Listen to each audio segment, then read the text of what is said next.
Clay West with TmrO App. We are here live today at this amazing press junket talking to you all about a Wesley Christmas. And I have the actors today talking to them about their roles, and we're going to get right into it. So we're going to start with you, TC. Tell me about your role in this amazing film and what it took for you to get into this role and prepare for it. I play a character called Marcus. He is a Vietnam veteran who's dealing with PTSD and some other things around holiday issues.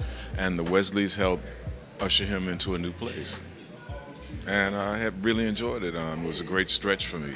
It was great to get a chance to do something that I normally don't get a chance to do, which is be a dramatic actor. That was going to be my next question. Can you relate to this role, like of all the roles that you've done, and this one in particular, centered around family and the holidays? Could you put your own personal story into this at any point? Well, I've never had PTSD, so that, I had to stretch on that. But I do understand loss at holidays and, how you feel that you can miss people and stuff like that. So I use that. Okay, awesome. Dorien, as well for you, this role, what was it like playing it, being at the helm of the family? What was it like for you to get into this role? Well, it's great. I play Brian Wesley, and I am married to the beautiful Jasmine Guy. We have 3 children, grown adults who come home, and of course around the holidays everybody has baggage and things and issues and whatnot, so everybody brings that home. But the thing I love most about the project is it shows a black family and love and unity and whatnot. It's a tough situation for a lot of holidays that people go through because they have issues and what have you. But family is so important, and we show that, and we show the love, and so I'm very proud of the movie. With you all, my generation at least can say that we've grown up on both of you in the amazing roles that you have played. What does it take for the staying power for you all to reinvent yourself constantly for these roles? And I think it's an amazing blessing that you all are still working actors and still relevant in today's marketplace. What has it taken to stay relevant, and can you speak to your staying power? For me, first and foremost, I give thanks to God, and I put a lot of hard work into my training. So when I finally reached that pinnacle and got that perfect role or whatever, I had sustainable power because I got my training first. So I definitely attribute that, but also staying humble. This is God-given. It can be taken away at any time. So I understand where my blessings come, and I never take it for granted. It really is about intention. Okay. Why do you do what you do? Are you trying to be an actor or a singer to be famous? Or are you singing because that's what you have to do? Right. Are you working to be an actor so you can get famous and get money? Or are you being an actor because you enjoy being on stage, you enjoy being in front of the camera, you enjoy embodying these people? And those are the people, I think, that are more successful because their craft is not dependent on how much money they make. Their craft happens whether they're making the money or not. And I think we've all gone into this thing with our phones that everybody wants to be famous, but nobody has the sustainability to be famous. They just get one thing and they think, oh, I'm gonna run with that, but they haven't done everything else they need to do. So it really is about, why do you do what you do? You kind of stole my next question, but that's fine. We're gonna lead to it. Finding your why. We believe at TmrO App, we're an app dedicated to creatives, connecting creatives and clients. And we believe that it starts with finding your why. What has been your why? And what was that first moment of you connecting your career with your why? I think the why is, how do you use your craft? How do you use the gift that you have to help move your culture to a better place? And I think we've both done that in our way. I think we both pushed culture to a different place. And I think that as artists, when we have these platforms, that's, I think, what we should use them for, can we use them to help push culture? Can we use them to help make culture think about things, and so we can move forward? And so I think my why, it came before this, but I think when Living Single happened, and I realized how important it was to see those two dark-skinned characters get together, and to see the brother with the locks still in corporate America and connected to his Africanness, I understood that that's my why. We have to be more embracing of who we are and who we are as people. And I think once we do that, we're going to sail. Ditto what he just said. No, no. I always felt like I was born to do this.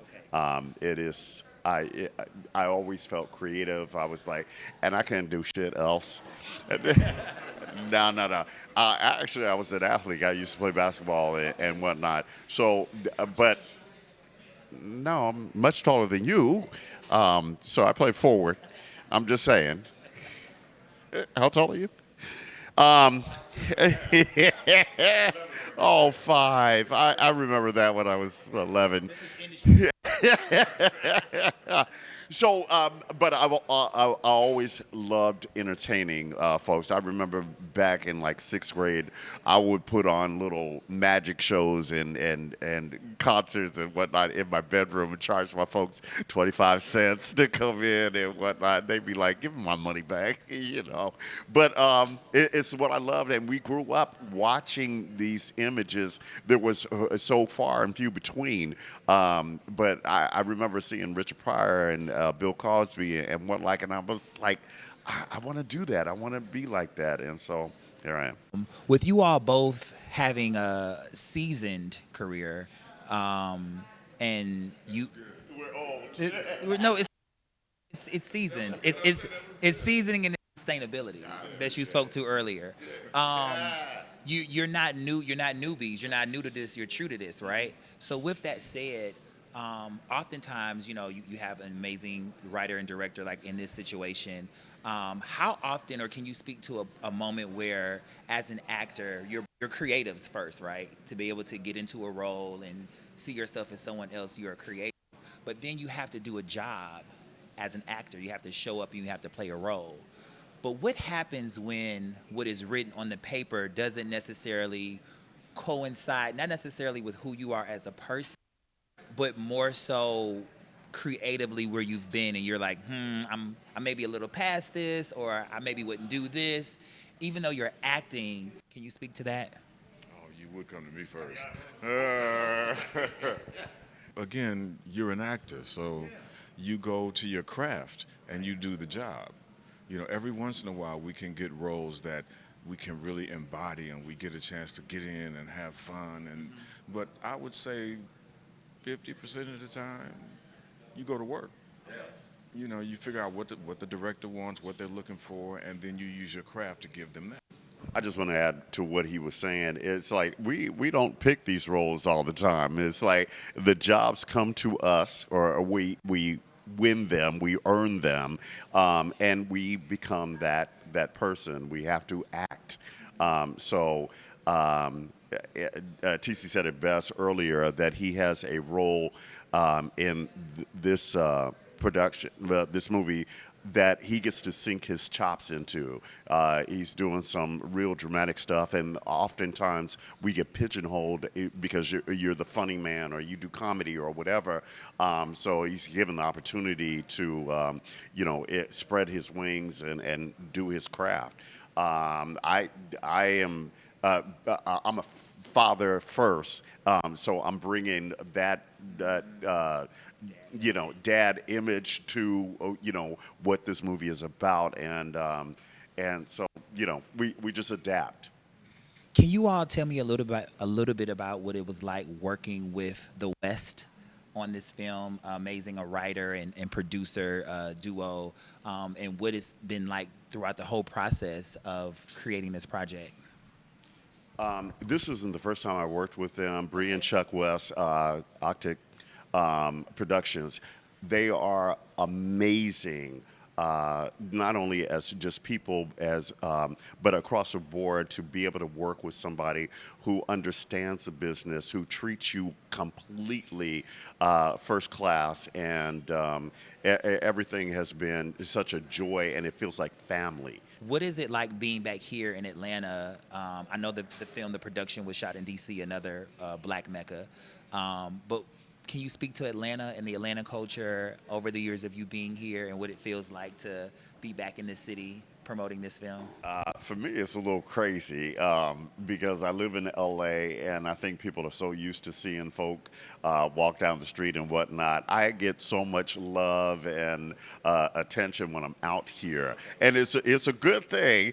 But y'all don't need to call me professor every single day, 50 times a day, and I appreciate you acknowledging that. But it's a lot.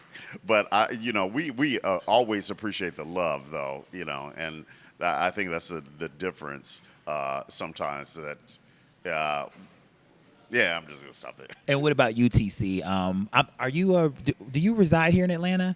Okay, so you're here in Atlanta. So what is it like for you? Just you're not originally from here though, correct? Right. So what has it been like for you living here, working here, and now seeing all of the attention now on Atlanta? What does that feel like for you? Well, I've been coming to Atlanta since the 70s. I had friends that moved here. Since the 70s? Yeah. Wow, really? Like that? Don't touch me.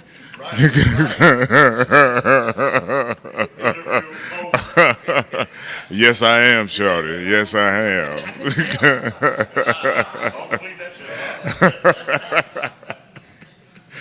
So I've seen the changes. I've seen the changes, and I love the fact that we're doing film and television down here. The other side of that, though, is you have a lot of people who say they do what they do and they don't do what they do.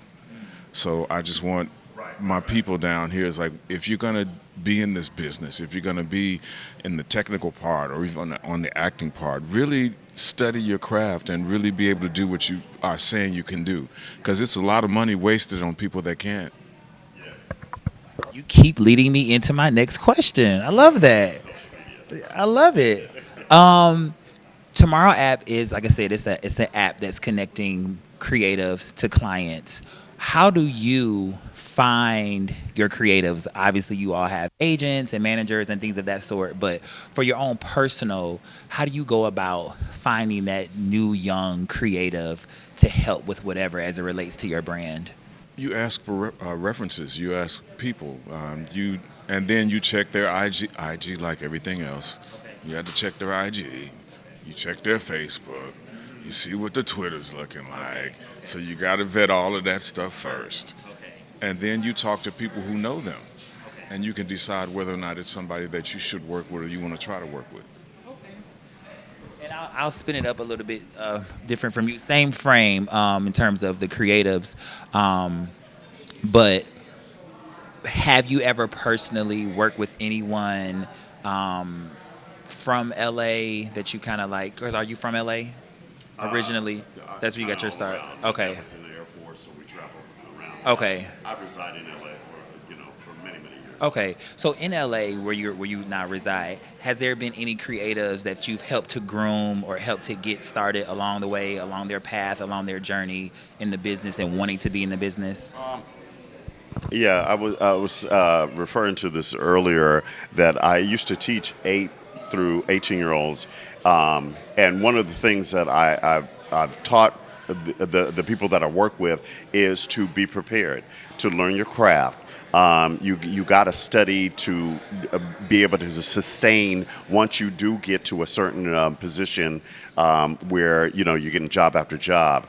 I believe TC and I are at a point in our career where we also now have people who know our body of work, and so they're sending scripts and what have you, and saying, hey, I know you're telling them blah blah blah, you would be perfect for this role. So that's a beautiful thing. But one amazing thing about this production, this movie that we're doing, is even though that we're veterans and everything, along with Jasmine Guy, we have a whole host of newcomers that are amazing and hold their own.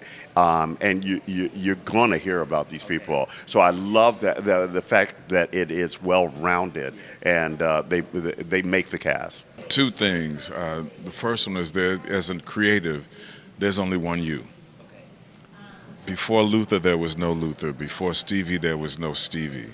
So, before Basquiat, there was no Basquiat. So, do you work on who you are? Don't try to be somebody else. And the second thing is, like, it's not always about you.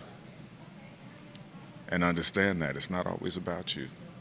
So those two things, if you can figure those two things out, you'll be all right. Mine's real simple.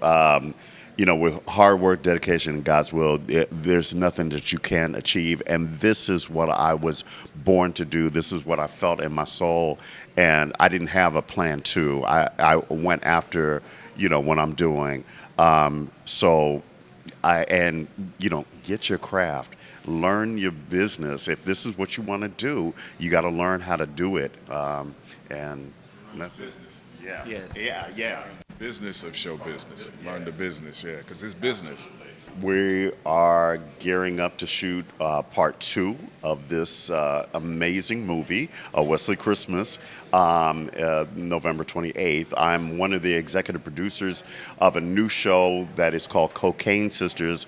I'm also in the production, and I have a show on right now called House of Vicious with Tammy Roman. Awesome. And tell the people where they can find you if they don't know.